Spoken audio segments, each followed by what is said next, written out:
Voici le bonheur. Tu viens au monde et tes parents font en sorte que tu grandisses dans de très bonnes conditions. Tout va bien, tu as tout ce dont tu as besoin. Tu manges, tu dors, tu as tes jouets, tes vêtements, tu es au calme. Et ça va durer longtemps. Après tout, c'est ça le bonheur, non? Tu es libre de faire ce que tu veux. Eh ben non, car tes parents, ils t'envoient à l'école. Ils sont contents, pas toi, mais tu t'y feras. Tu te lèves donc chaque jour à 6h30 pour arriver à l'heure. Tu suis les cours pendant 7 heures, on te donne des devoirs, tu étudies pour passer des examens. Et chaque semaine, tu reçois une récompense pour tes efforts, le week-end. Ce processus se répète tous les jours, toutes les semaines, tous les mois pendant 20 ans, en estimant que tu ne redoubles pas et que tu finisses à l'université. Après tout ce temps, tu as ton diplôme. Tu deviens la fierté de tes parents, de tes professeurs, de tes amis, car on t'a toujours dit qu'avoir un diplôme était synonyme de réussite. Ça y est, tu as enfin réussi. Tu peux désormais te reposer et faire tout ce dont tu as envie durant le reste de tes jours. Après tout, c'est ça le bonheur, non? Tu es libre de faire ce que tu veux. Eh ben non, pas vraiment. Maintenant, il faut trouver un travail. Ah bon, pourquoi? Ben pour gagner de l'argent. Pourquoi? Ben pour payer la maison que tu n'as pas encore, payer les factures que cette maison va te coûter et acheter la voiture de tes rêves, car après tout, c'est ce que fait une personne qui a réussi. Alors, attention, pas n'importe quel travail, hein. Ben non, t'imagines bien que t'as pas fait toutes ces années d'études pour rien. Il te faut un métier dont le prestige est à la hauteur de ton diplôme. Donc tu vas être ingénieur, avocat, médecin ou architecte, tu vas limite travailler à la fonction publique, mais alors en tant que commissaire. Bon, très bien. Tu trouves un job, tu te mets dans un bureau, on te donne ton horaire, les règles à respecter, on t'annonce ton salaire et tes avantages, on te remercie, te serre la main et c'est parti. Tu te lèves tous les jours à 6h30, tu bosses pendant 8 à 9 heures par jour, on te donne des responsabilités et tu y vas à fond car tu veux une augmentation. C'est facile, on t'a rodé à ça pendant 20 ans. Tu t'y habitues et à la fin de chaque mois, tu reçois une récompense pour tes efforts, un salaire. Salaire que tu utilises pour payer tes charges obligatoires, ta nourriture, ta voiture, les sorties qui t'aident à casser la routine que tu t'es créée et des vacances une fois par an. Et tu parviens même à mettre de côté, juste au cas où. Ah, après tout, c'est ça le bonheur, non? Tu es libre de faire ce que tu veux, une fois par an. Ah non, faut que tu te maries maintenant. Ben, pourquoi? Ben, pour ne pas rester seul, enfin. Et puis t'as de l'argent de côté, maintenant tu peux fonder une famille. Il faut bien que tu aies des enfants. Des enfants? Pourquoi? Car c'est un bonheur d'avoir des enfants pour être fier d'eux. Regarde ce qu'est devenu l'enfant que tu étais et on est fier de toi. Et c'est ça le cycle de la vie.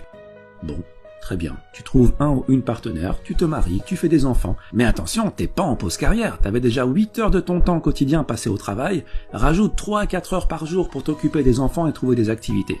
Mais comme après une longue journée de travail, t'as qu'une envie, c'est de te reposer, tu compteras sur le week-end, qui à la base était une récompense, mais qui va devenir la condensation de tout le temps que tu n'as pas pu passer en famille. Ce processus se répète tous les jours, toutes les semaines, tous les mois, pendant 40 ans. Tu as 65 ans, tu es pensionné, tu t'es enfin débarrassé de ton travail. Tes enfants ont grandi, ont fait leur vie. Ta femme est toujours à tes côtés, et vous vivez l'un près de l'autre en profitant du temps qui, contrairement à vous, est éternel. Mais le stress de toute une vie t'a consumé de l'intérieur.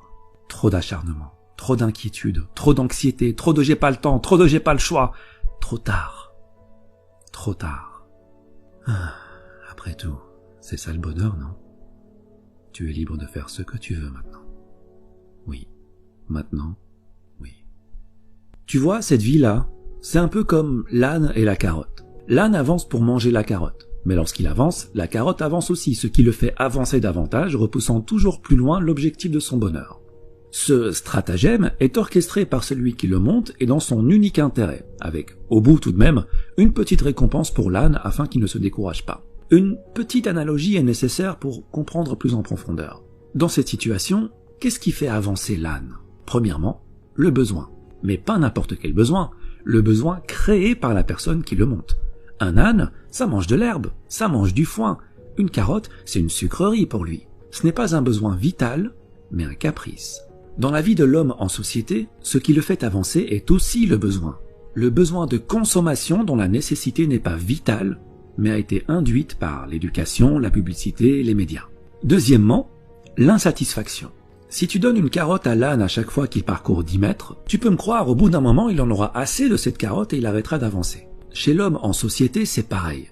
Il faut le maintenir dans une zone d'insatisfaction assez élevée pour que son besoin ne soit pas totalement comblé, mais assez basse pour qu'il soit prêt à refournir les efforts nécessaires afin d'assouvir ce besoin. Concrètement, si ton patron te donne 10 000 euros par mois, tu seras totalement satisfait et ce n'est pas dans son intérêt puisqu'avec cet argent et un minimum d'intelligence financière, tu investiras dans l'immobilier pour dégager des revenus automatiques et plus besoin de patron.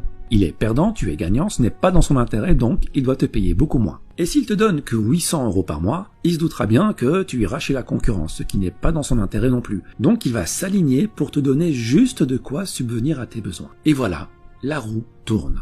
On t'a promis un avenir brillant et tu te retrouves à hypothéquer ton réel bonheur pour consommer davantage. C'est comme si on t'avait volé ta vie avant même qu'elle ne commence.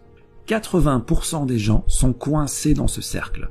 Et je dis coincés car la plupart n'aiment pas leur vie, n'aiment pas leur quotidien. Ils le trouvent malsain, mais ils disent « Ouais mais bon, si tout le monde fait comme ça, c'est que ça fonctionne, c'est que c'est la bonne manière de faire. » Ah ben oui, si tu lis les livres que tout le monde lit, tu ne pourras que penser comme tout le monde. Écoute, c'est normal que tout le monde fasse comme ça puisque tout le monde va à la même école. Celle où clairement le bonheur et l'épanouissement personnel ne font pas partie du programme. Celle où on ne t'apprend pas à être autre chose qu'un âne qui troque sa paix et sa santé pour une carotte. Mais que veux-tu? L'homme préfère en général un monde connu et malsain plutôt qu'un monde sain mais inconnu.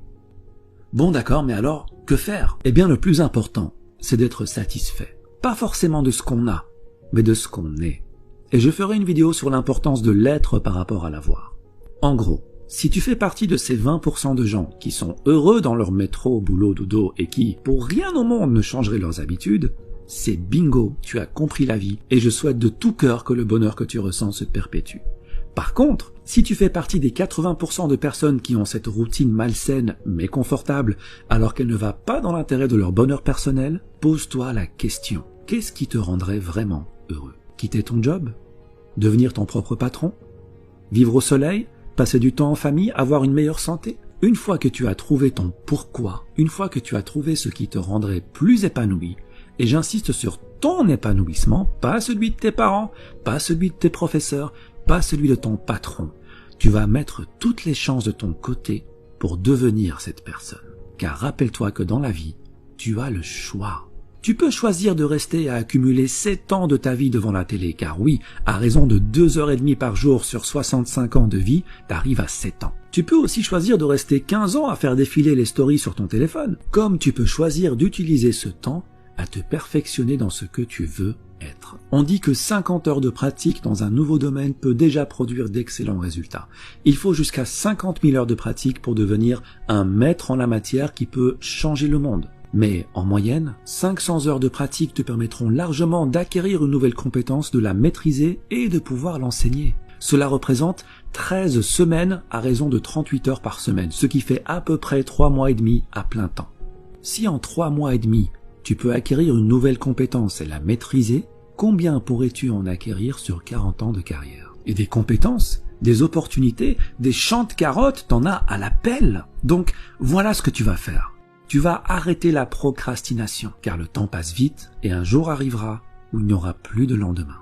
Tu vas sortir des rangs et marcher sur le chemin le moins fréquenté. Ton chemin, pas celui des autres. Celui qui te rend libre, celui que tu as choisi pour toi. Tu seras seul, c'est normal. Tu perdras le soutien de certains, c'est normal. Mais tu seras enfin ce que tu as toujours voulu être. Tu suivras enfin cette petite voix à l'intérieur de toi qui t'a toujours appelé en vain et que tu as enfin décidé d'écouter. Et c'est ça le bonheur. Être notre véritable nous, tout simplement. Il y a un temps de vie qui t'est donné dès la naissance. La question n'est pas combien de temps. Ça, personne ne le sait. La question est comment tu utilises ce temps. C'est ça qui va déterminer ton bonheur. Repère ce que tu veux devenir, crois en ce que tu veux devenir et agis pour le devenir.